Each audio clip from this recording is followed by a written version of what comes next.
Oke, halo guys, welcome back to the channel. Dan kali ini kita seperti biasa bakal ngomongin tentang Chelsea lagi.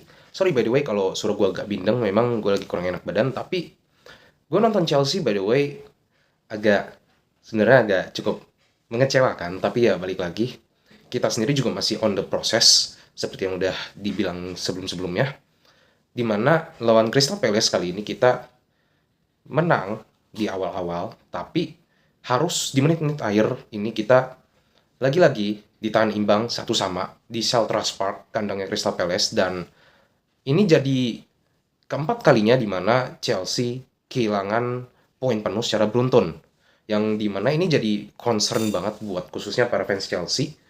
Karena ketika kita ngeliat di musim lalu, ini juga permasalahannya juga sama. Di mana kita tuh juga banyak peluang terutama lawan tim-tim yang kecil. Ataupun bisa dibilang tim-tim yang harusnya kita nih bisa menang benar-benar. Dan kalau gue pribadi, gue ngeliat Chelsea ini tuh sebenarnya hanya bakal kalah dari 6 kali aja di musim ini sebenarnya. Yaitu lawan City, Arsenal, sama lawan Liverpool. Kalau on paper. Dan kalau mainnya benar-benar kayak di setengah musim awal kita bisa bermain bagus kalau misal konsisten. Nah, kita udah ngelewatin itu dengan hasil yang benar-benar positif, di mana kita cuma kalah 2 kali, lawan City, lawan Liverpool, lawan Arsenal kita seri juga dapat beberapa kali, tapi ya it's okay, masih bisa diterima. Tapi kalau kekalahan yang benar-benar sebenarnya calculated loss itu cuma Arsenal, City, Liverpool.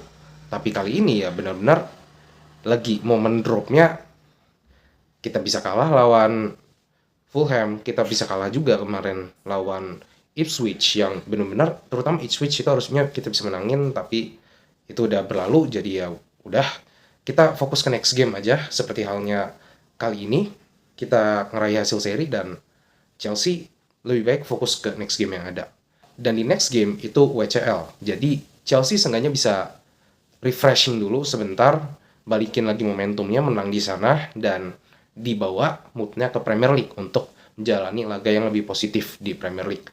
Dan kalau secara pembahasan pun sebenarnya juga sama gitu kan, dengan performance yang sebelum-sebelumnya. Kalau secara taktikal, di mana Kukurea inverted, Mal Gustoja juga inverted gitu kan, dan permainan dari pemain wingernya lebih melebar, dan kekuatan di tengah ini benar-benar prioritasin. Tapi kemarin memang kita lebih banyak main di tengah, karena benar-benar di tengah ini mainnya di sayap, karena lini tengah ini benar-benar di seal.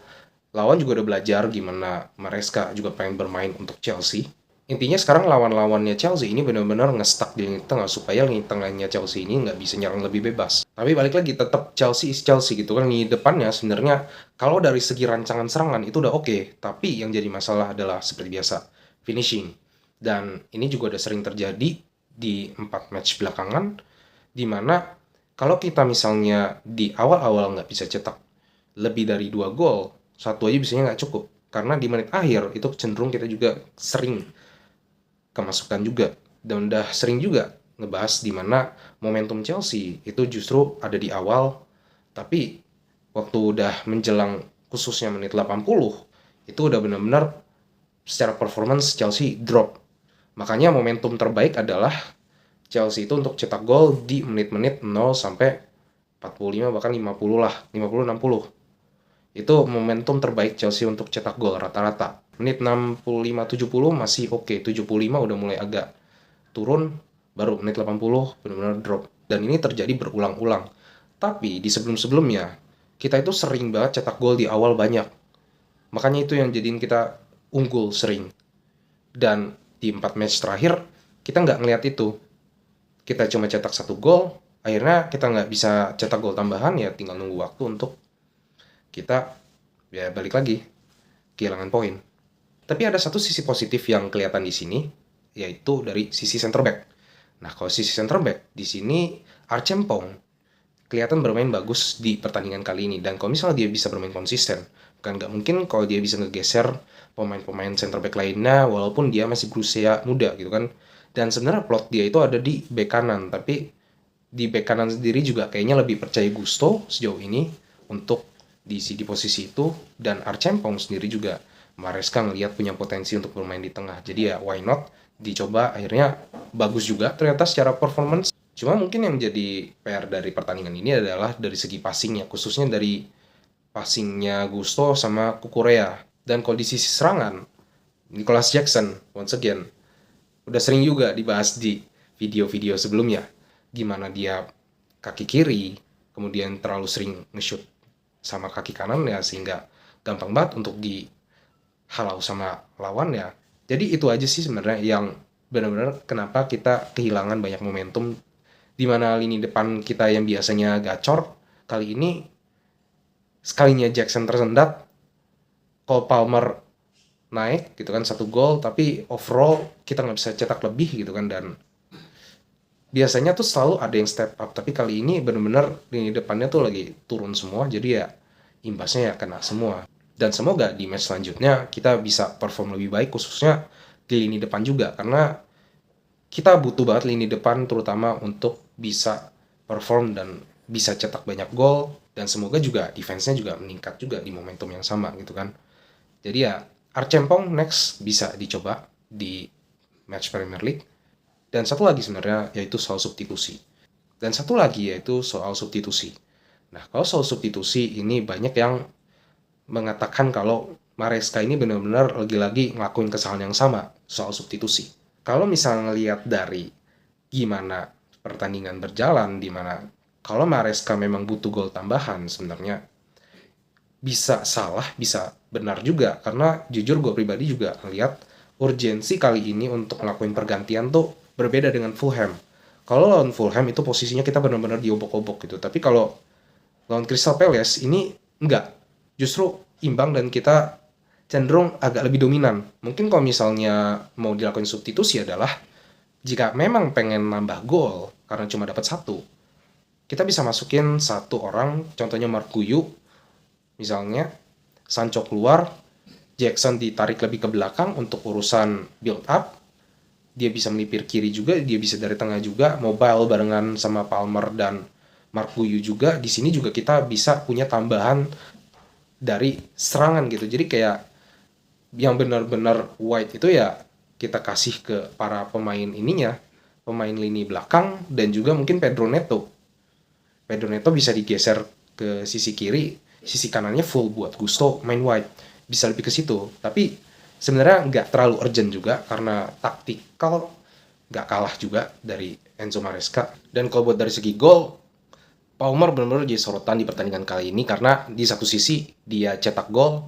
dan asisnya Sancho juga keren.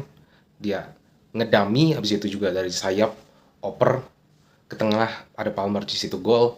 Tapi untuk kebobolannya itu juga dari Palmer karena bola juga kerebut dari sisi dia gitu kan. Ketika dia terima bola, dia kurang scanning, akhirnya direbut gitu, 1 lawan 2, counter terjadi, di situ back-backnya Chelsea kelihatan nggak siap, kejebolan akhirnya. Nah, tapi yang cukup menarik adalah statement dia ketika ditanya di press conference, kenapa gak ngelakuin pergantian? Dia bilang, siapa yang bisa saya ganti gitu kan? Nah, kalau misalnya ngeliat ini tuh bisa artinya 2. Antara yang pertama, dia memang lagi pengen jaga momentum, karena kadang-kadang tuh kalau misalnya ngelakuin pergantian itu kan pergantiannya harus adaptasi lagi, nyesuaiin tempo gitu kan. Dan tempo yang sekarang moodnya juga udah lagi tepat nih, jangan diganggu gitu kan. Bisa jadi seperti itu juga untuk menjaga balance dari permainan, atau memang ini lebih ke ultimatum buat para pemain-pemain cadangan ya, kayak ya gue taruh 11 pemain ini, kenapa nggak diganti ya, karena gue mau kasih sinyal nih ke para pemain cadangan ini nih, kalau nggak perform ya lu nggak akan bisa gantiin mereka gitu loh. Bisa jadi seperti itu, tapi balik lagi Enzo Maresca yang tahu. So itu aja untuk video kali ini, thank you for watching, dan jangan lupa juga buat like, comment, dan subscribe. Menurut kalian gimana prospek Chelsea, apakah bisa masuk ke 4 besar, atau ngelihat momen yang sekarang kayaknya agak ketar-ketir nih kalau misalnya mau masuk ke 4 besar gitu kan, menang aja lagi susah gitu kan. Tapi ya balik lagi, kita lihat juga lawannya. Sementara Manchester City, dia juga pelan-pelan mau berusaha untuk comeback, dia juga udah menang di pertandingan tadi. Nah, kita bakal lihat aja gimana hasil Chelsea ke depannya, apakah masih bisa bounce back atau justru malah terus-terusan ngalamin momen kayak gini dan waktunya lama pula ya. Jadi ini bakal jadi pertanyaan juga untuk Chelsea dan Maresca. So, itu aja. Thank you for watching dan ciao. Have a good day. Adios.